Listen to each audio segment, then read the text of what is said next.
Hello everyone, welcome back to this best of 7 between Aspire and SG as part of the underrated team league. So here in the bottom right we do have our hero, the Blue Terran, Tough. His opponent for this match is going to be Stargate Acid, the Red Terran, in the bottom left. Did I say Tough was in the bottom left? If I did, I'm going to correct myself. Tough is in the bottom right. I am not. But what's the name of that thing where you can never remember which is right and which is left?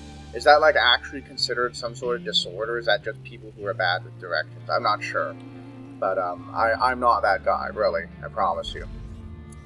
And I was about to start casting this game. Like I'd even started my little internal countdown. I do like a 3, 2, 1. And I stopped myself and said, "No, Squall, drink some water." And I drank some water, and it was delicious. And now I'm ready to cast. So here we go.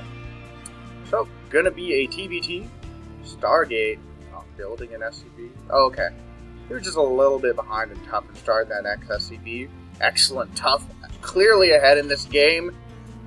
Excellent. Oh, man. Those are like the super duper small things where, like, if you see it in the GSL, it could mean the game.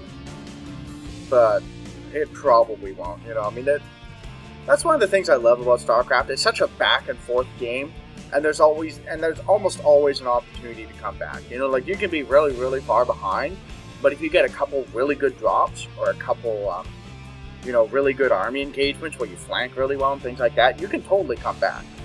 And it's a bit different from StarCraft 1. StarCraft 1, you know, there was sometimes a point where a player would be so far behind that there's just nothing they can do.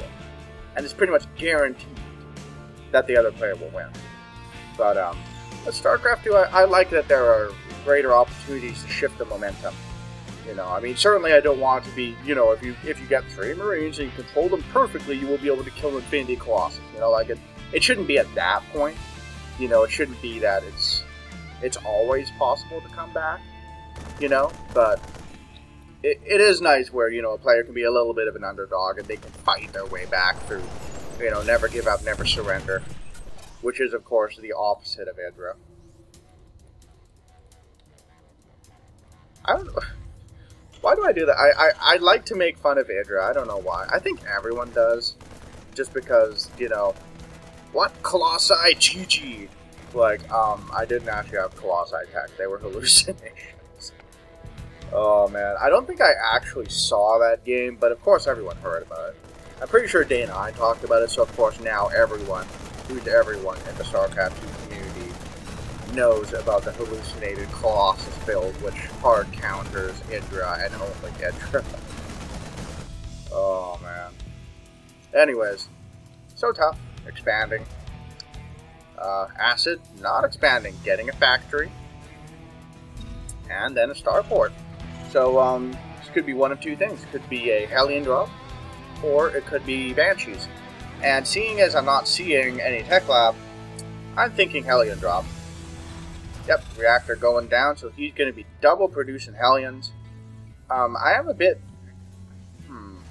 Could just be the way he's timed it out, but I am kind of wondering why he didn't start the reactor on the barracks and then float the factory over so that way he can get his Hellions out a little bit quicker. But it could just be the way he has his build timed in terms of his gas intake and whatnot. So, but if that's what he's going for, this is not timed out brilliantly because he's actually going to have to wait to start his medevacs. Well, whatever. Medevac? Yep, there we go. Medevac and Hellion. So, yeah, it looks like it's going to be Medevac, Hellion drop, potentially with some Marines as well. Tough for his part, going just straight bile, reactor on his barracks, on the way, building Marines.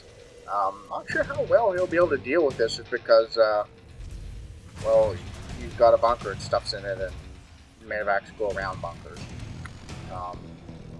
Okay, it looks like Acid might just be doing just a straight push with this, because he's not loading up the medevac at all. I don't know how well that'll work out with there being a bunker. But there might be enough damage that I'll have to lose the bunker before he can respond. We'll have to see. With any luck, he will pull SCVs very quickly. That is what I'm hoping. So here we go. Actually, no, it looks like he is positioning for a drop. And Tough is gonna really struggle with this because he's got only Marines. Looks like he has an idea that this is coming, but I don't know if he has enough stuff to deal with it because that's a lot of Marines and Hellions. 4 Hellions? How are your Marines gonna deal with that, man? And here we go, Hellions dropping in, Tough pulling back the Marines. He needs to engage really well and needs to be split really well. And already pulling all the SCVs because he knows he's gonna need them. And these Hellions just hanging out for the moment. The single Hellion coming down to singe the orbital a little bit. Tough goes back to mining. And the longer Acid takes to engage into this, the better position Tough's going to be in. But here we go. And oh man, Tough running off all the SCVs around. Ugh. And he's already lost all of his Marines. But here we go. The SCVs engaging in. But Tough is in a rough position right now. Take a look at the worker count. They're pretty much even. And Tough is losing workers. And I hate to say it, but I think SG might win this game simply virtue of the fact that he's killed so much economy. And he's expanding behind it at home. And there are only SCVs left for the defense. This Hellion here are going to deal so much damage. And it looks like Tough has given up. Going down to GG. And very sadly, Aspire does fall to Stargate Gaming. But I will admit I don't feel too sad about that simply because I love Stargate so much. But I am still sad. Because Aspire's my team, yo. So, yeah, thanks for watching this this best of 7 with me. Hope you enjoyed it. And please join me in the future as we have even more team leagues featuring the lovely members of Aspire.